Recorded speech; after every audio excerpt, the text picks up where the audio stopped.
Bila orang yang kaya ni tuan-puan, dia ada lebih banyak pilihan. Yang ni saya tulis-tulis lah, saya fikir macam mana. Kenapa saya happy bekerja? Saya pun kerja juga tuan-puan. Pagi-pagi lagi bangun, kerja ni. Tapi kerja ni tuan-puan. Okay, tapi saya ada pilihan. Contoh pilihan kerja sebab apa?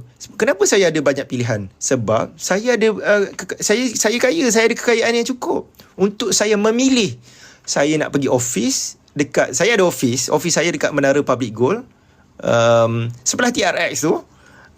Office yang cantik, sangat cantik. Staff Public Gold pun tengok saya ada office yang cantik, tapi saya jarang-jarang pergi sana. Ini saya duduk kat rumah ni pun office juga. Saya rasa kalau saya travel, habis masa sejam pergi, habis masa sejam balik, saya dah rugi masa 2 jam.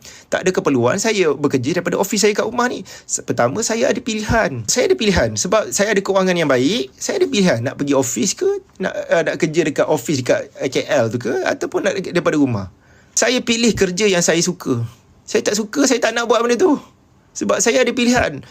Kewangan bukan lagi masalah bagi saya.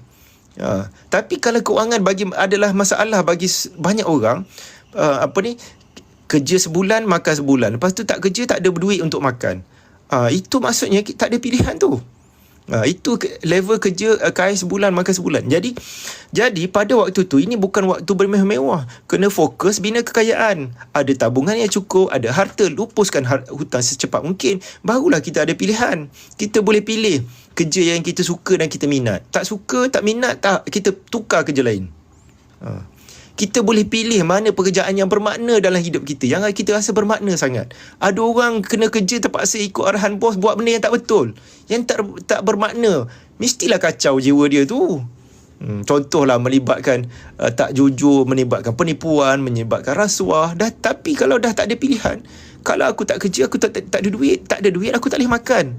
Jadi dia suka tak suka, walaupun kerja tu tak kena dengan jiwa dia, dia terpaksa hadap juga.